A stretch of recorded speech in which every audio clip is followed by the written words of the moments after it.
Hi friends, welcome to competitive cracker. ഞാൻ സുഭാഷ്.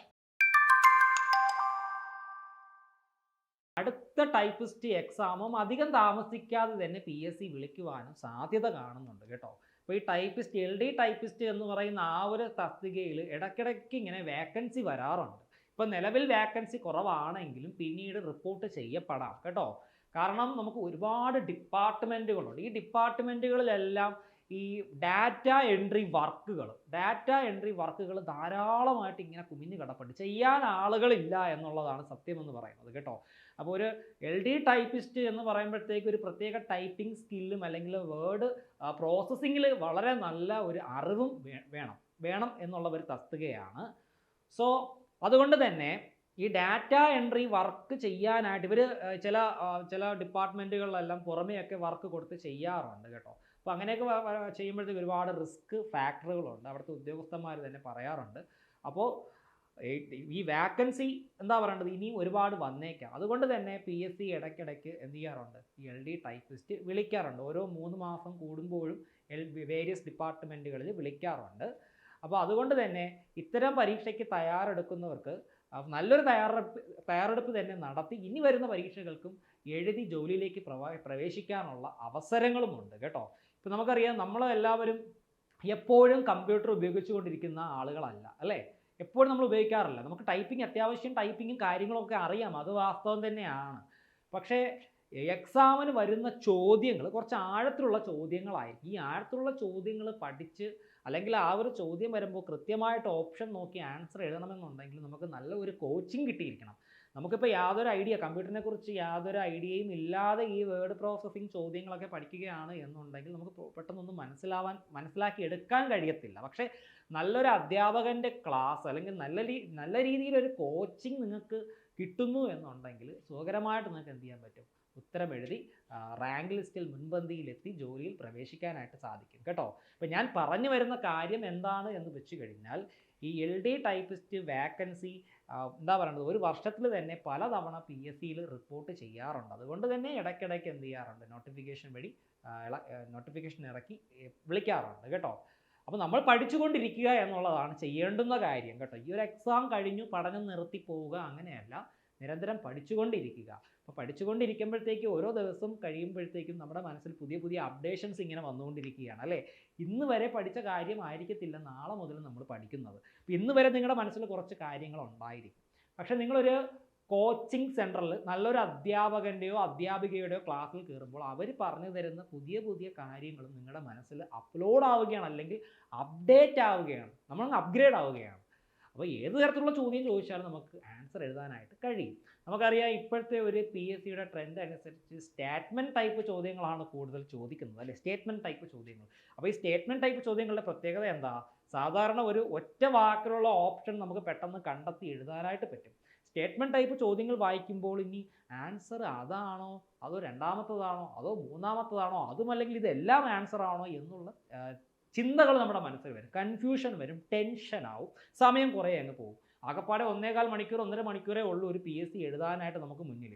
അപ്പോൾ ഈ സ്റ്റേറ്റ്മെൻറ്റ് ടൈപ്പ് ചോദ്യങ്ങൾ കൃത്യമായിട്ട് വായിച്ച് മനസ്സിലാക്കി എഴുതണമെന്നുണ്ടെങ്കിൽ ആ ഒരു സബ്ജക്റ്റുമായി ബന്ധപ്പെട്ട് വളരെ നല്ല ഗ്രാഹ്യം അല്ലെങ്കിൽ നോളജ് ഉണ്ടായിരിക്കണം കേട്ടോ.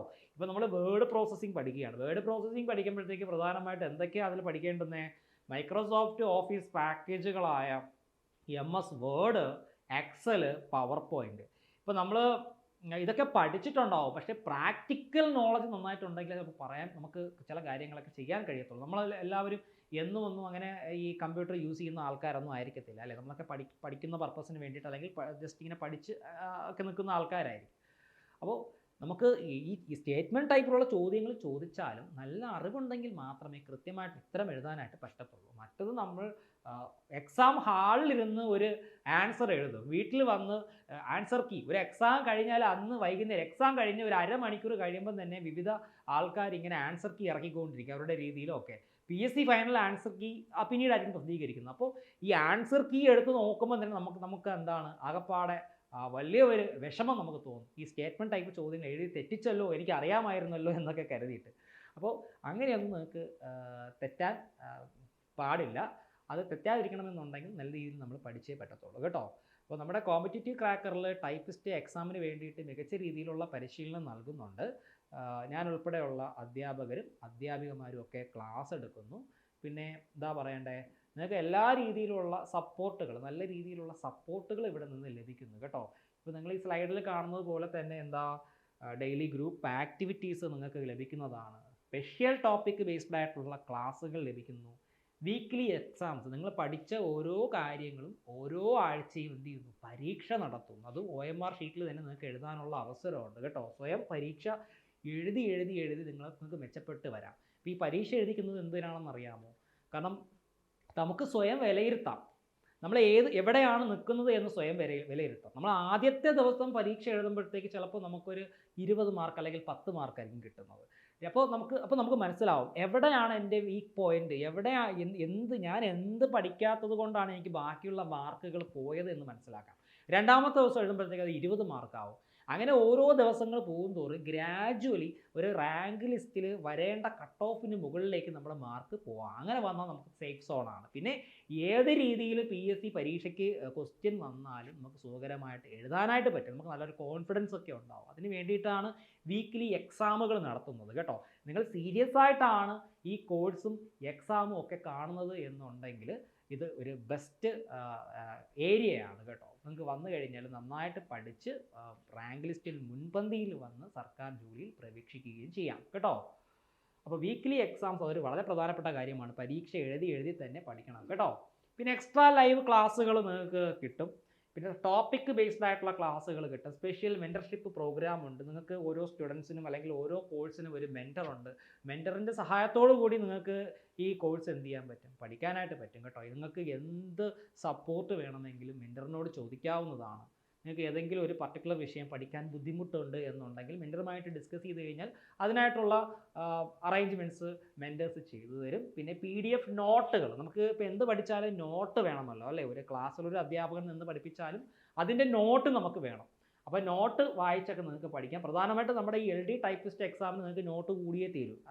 പറയാൻ കാരണം നമ്മൾ ഒരു ടൈപ്പിസ്റ്റ് എന്ന് പറയുന്ന തസ്തികയിൽ ജോലി ചെയ്യുന്ന ആളിൻ്റെ പ്രധാനപ്പെട്ട ജോലി എന്തായിരിക്കും? ടൈപ്പിംഗ് ആയിരിക്കും അല്ലേ. ഡോക്യുമെൻറ്റേഷൻ, സർക്കാർ ഓഫീസുകളിലൊക്കെ ഡോക്യുമെൻറ്റേഷൻ്റെ അതിപ്രസരമാണ്. ഒരുപാട് ഡോക്യുമെൻറ്റേഷൻ വർക്കുകളുണ്ട് കേട്ടോ. അപ്പോൾ നമ്മൾ ഈ കമ്പ്യൂട്ടറിലിരുന്ന് ഈ കിട്ടുന്ന ഡീറ്റെയിൽസ് ഒക്കെ ടൈപ്പ് ചെയ്ത് ലെറ്റേഴ്സ് ചെയ്യുക, ഡ്രാഫ്റ്റുകൾ ഉണ്ടാക്കുക, അതുപോലെ തന്നെ ഫയലുകൾ ക്രിയേറ്റ് ചെയ്യുക. അപ്പോൾ ഇതെല്ലാം പല ഫോർമാറ്റുകളിലും നമ്മൾ ചെയ്യേണ്ടതായിട്ടുണ്ട്. അപ്പോൾ ഒരു ടൈപ്പിസ്റ്റിൻ്റെ വിരലുകൾ എപ്പോഴും എന്ത് ചെയ്തുകൊണ്ടിരിക്കണം? വർക്ക് ചെയ്തുകൊണ്ടിരിക്കണം കേട്ടോ. അപ്പോൾ ഞാനിവിടെ പറയാൻ കാരണം ഒരുപാട് ഷോർട്ട് കട്ടുകൾ പരീക്ഷയ്ക്ക് ചോദിക്കും. പ്രത്യേകിച്ച് LD ടൈപ്പിസ്റ്റ് പരീക്ഷയ്ക്ക് ചോദിക്കും. നമ്മുടെ മൈക്രോസോഫ്റ്റ് വേർഡ് ആയാലും എക്സൽ ആയാലും പവർ പോയിൻ്റ് ആയാലും വിവിധ കാര്യങ്ങൾ ചെയ്യാനായിട്ടുള്ള ഷോർട്ട് കട്ട് കീസ് ഉണ്ട് കേട്ടോ.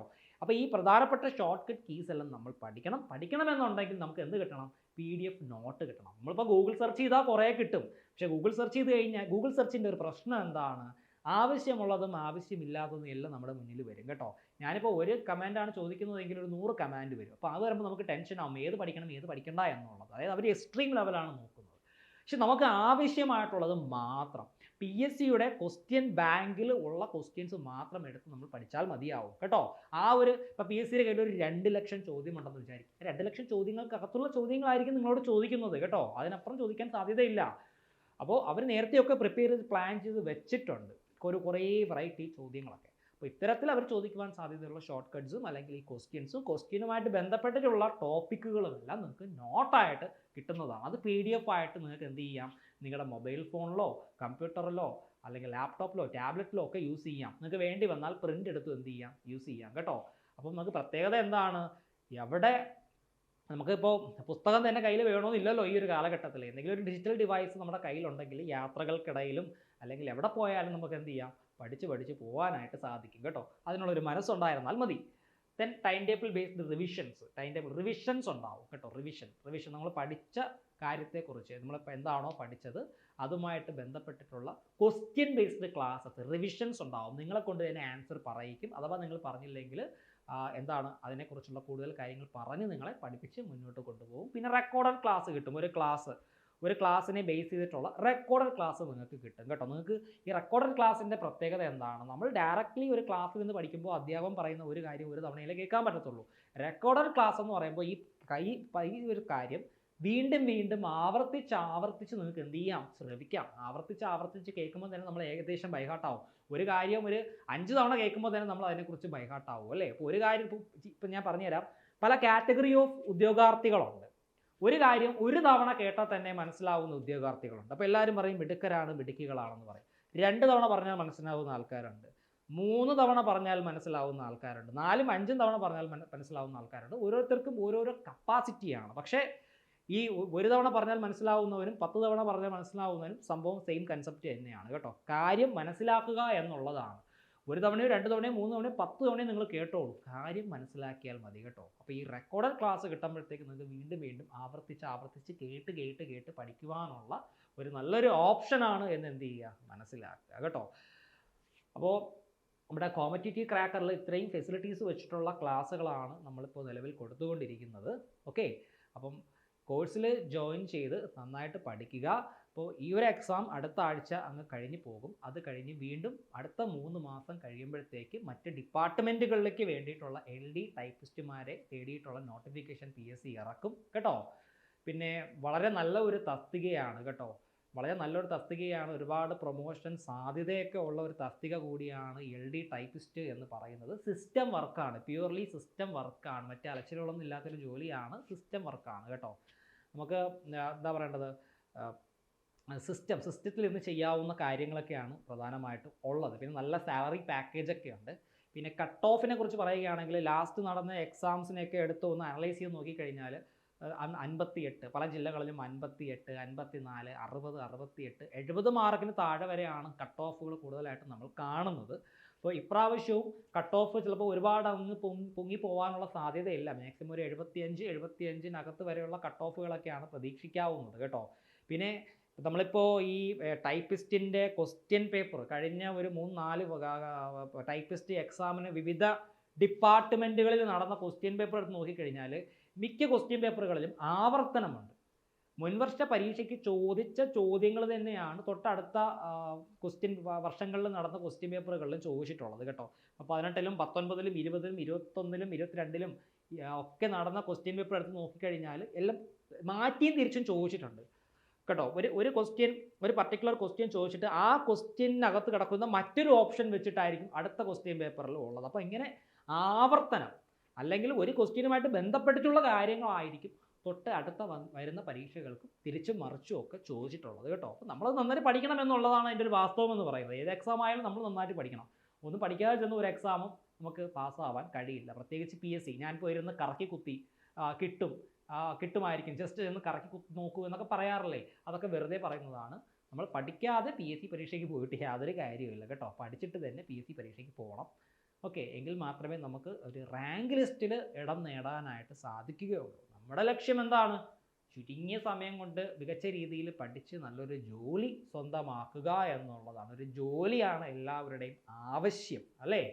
ഒരു ജോലി സമൂഹത്തിൽ നമുക്ക് നല്ല രീതിയിലൊക്കെ നടക്കണമെന്ന് ആഗ്രഹിക്കുന്ന ആൾക്കാർ, എല്ലാ ജോലിയും നല്ല ജോലി തന്നെയാണ്. പിന്നെ ഓരോരുത്തർക്കും ഓരോരോ ആഗ്രഹങ്ങളാണ് അല്ലേ.